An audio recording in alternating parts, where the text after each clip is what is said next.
तो एक सवाल जिसके दो अलग अलग जवाब हैं। आज हम इसी पहेली को सुलझाने वाले हैं और देखेंगे कि कैसे गणित का एक बहुत ही शानदार कॉन्सेप्ट फूरियर ट्रांसफॉर्म हमें सही जवाब तक ले जाता है। चलिए एकदम बेसिक सवाल से शुरू करते हैं। हम किसी भी सिस्टम का आउटपुट कैसे पता लगाते हैं? अब ये सिस्टम कुछ भी हो सकता है, आपका ऑडियो सिस्टम, इकोनॉमी का कोई मॉडल या फिर मौसम का अनुमान लगाने वाला सिस्टम। सवाल हर जगह एक ही है, अगर हम इसमें कुछ इनपुट डालें तो बाहर क्या निकलेगा? इसे समझने के लिए स्क्रीन पर देखिए। हर सिस्टम की ना अपनी एक पहचान होती है, एक यूनिक फिंगरप्रिंट। मैथ्स की भाषा में हम इस फिंगरप्रिंट को h(n) कहते हैं। अब जब कोई इनपुट, मान लीजिए x(n) इस सिस्टम से होकर गुजरता है, तो यही फिंगरप्रिंट उस इनपुट पर अपना असर डालता है और उसे बदलकर एक नया आउटपुट y(n) बना देता है। और हमारा काम है इसी y(n) को ढूंढ निकालना। अच्छा, तो अब थ्योरी बहुत हो गई। चलिए अब सीधे एक असली प्रॉब्लम सॉल्व करते हैं। और हाँ, इसी एक उदाहरण को हम आखिर तक लेकर चलेंगे। तो हमारे पास दो चीजें हैं, एक है हमारा इनपुट सिग्नल x(n) और दूसरा है सिस्टम का वो फिंगरप्रिंट h(n). अब सवाल सीधा सा है, जब ये इनपुट इस सिस्टम से पास होगा तो आउटपुट क्या निकलेगा? इस सवाल को हल करने के लिए जैसा हमने कहा था, दो रास्ते हैं। तो चलिए पहले रास्ते पर चलते हैं। ये रास्ता सीधा है लेकिन थोड़ा लंबा है। इस तरीके को कहते हैं लीनियर कन्वोल्यूशन। अब ये सुनने में थोड़ा मुश्किल लग सकता है, पर इसे ऐसे समझिए जैसे एक सिग्नल की पट्टी दूसरे के ऊपर से खिसक रही है और जहां जहां वो एक दूसरे को छूते हैं, हम कुछ हिसाब किताब कर रहे हैं। तो इस प्रोसेस में 4 कदम हैं, जो सुनने में तो आसान लगते हैं। सबसे पहले हम सिस्टम के फिंगरप्रिंट को पलट देते हैं, मतलब फ्लिप कर देते हैं। फिर इसे इनपुट सिग्नल के ऊपर एक एक स्टेप करके खिसकाते हैं। हर स्टेप पर जो हिस्से एक दूसरे के ठीक ऊपर आते हैं उन्हें गुणा करते हैं और आखिर में उन सबको जोड़ देते हैं। चलिए इसे करके ही देख लेते हैं। तो पहले स्टेप में जब दोनों एक दूसरे पर ओवरलैप करते हैं, हम ऊपर नीचे वाले नंबर्स को गुणा करते हैं और फिर उन सबको जोड़ देते हैं, और ऐसा करने पर हमें मिला 7। ये है हमारे आउटपुट का पहला पॉइंट y(0). अब आता है स्लाइडिंग वाला पार्ट। हम पलटे हुए सिग्नल को बस एक स्टेप दाईं ओर खिसका देते हैं और फिर से वही कहानी, ऊपर नीचे वाले नंबर्स को गुणा करो और जोड़ दो। इस बार हमें क्या मिला? 8। तो हमारे आउटपुट का दूसरा पॉइंट हो गया 8। और बस यही प्रोसेस हम बार बार दोहराते रहते हैं।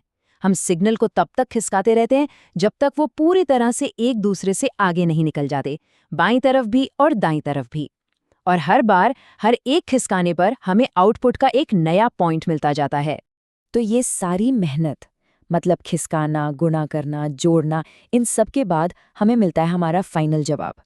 ये जो नंबर्स का सेट है ना, इसे ज़रा ध्यान में रखिएगा, क्योंकि आगे चलकर हम इसे किसी और चीज़ से कंपेयर करने वाले हैं। तो ये था लंबा वाला रास्ता। अब आते हैं दूसरे रास्ते पर, जो ज़्यादा स्मार्ट है, ज़्यादा तेज है और प्रॉब्लम को बिल्कुल ही अलग एंगल से देखता है। और इस रास्ते के पीछे का आइडिया बहुत गहरा है कि कभी-कभी जो चीज़ एक दुनिया में बहुत मुश्किल लगती है, वो दूसरी दुनिया में बहुत आसान हो सकती है। बस हमें दुनिया बदलने की ज़रूरत है। इस शॉर्टकट में सिर्फ 3 स्टेप्स हैं। सबसे पहले हम फूरियर ट्रांसफॉर्म का इस्तेमाल करके अपने दोनों सिग्नल्स को एक नई दुनिया में ले जाते हैं, जिसे कहते हैं फ्रीक्वेंसी डोमेन। सोचिए जैसे हम किसी गाने को उसके अलग अलग सुरों में तोड़ रहे हों। अब इस नई दुनिया की सबसे खास बात क्या है पता है? यहाँ वो लंबा चौड़ा कन्वर्शन बस एक सिंपल सा गुणा बन जाता है। जी हाँ, बस दोनों को गुणा कर दो और आखिर में हम इनवर्स फूरियर ट्रांसफॉर्म का इस्तेमाल करके वापस अपनी असली दुनिया में लौट आते हैं। तो जब हम अपनी प्रॉब्लम पे ये 3 स्टेप वाला शॉर्टकट लगाते हैं तो हमें ये नया रिजल्ट मिलता है। लेकिन एक मिनट, यहाँ कुछ तो गड़बड़ है ना? अरे ये क्या? पहले रास्ते से मिला जवाब और इस शॉर्टकट से मिला जवाब, ये तो एक दूसरे से बिल्कुल ही अलग हैं। ऐसा कैसे हो सकता है? क्या हमसे कोई गलती हो गई?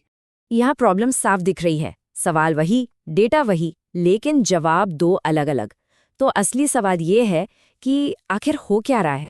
तो जवाब ये है कि वो फूरियर ट्रांसफॉर्म वाला शॉर्टकट असल में लीनियर कन्वोल्यूशन कर ही नहीं रहा था। वो कुछ और ही कर रहा था, जिसे कहते हैं सर्कुलर कन्वोल्यूशन।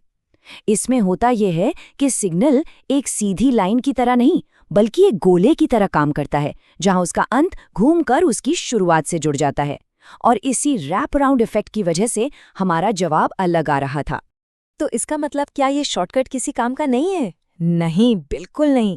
सच तो ये है कि ये शॉर्टकट बहुत बहुत ज़रूरी है, बस हमें इसे सही तरीके से इस्तेमाल करना आना चाहिए। और अच्छी बात ये है कि एक तरीका है, एक छोटी सी ट्रिक है जिससे हम इसी सर्कुलर शॉर्टकट को लीनियर वाला सही जवाब देने पर मजबूर कर सकते हैं। इस ट्रिक का नाम है ज़ीरो पैडिंग।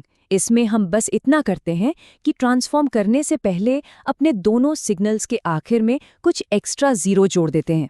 ये ज़ीरो एक तरह से बफर का काम करते हैं, जो सिग्नल को घूमकर वापस आने से रोकते हैं।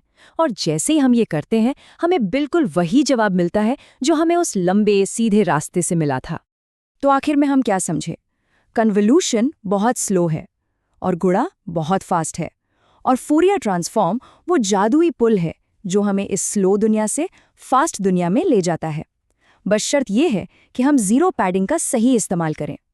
और मज़े की बात यह है कि आज हम जितनी भी डिजिटल टेक्नोलॉजी इस्तेमाल करते हैं, फ़ोन से लेकर कंप्यूटर तक, सब कुछ इसी तेज़ शॉर्टकट की वजह से मुमकिन है।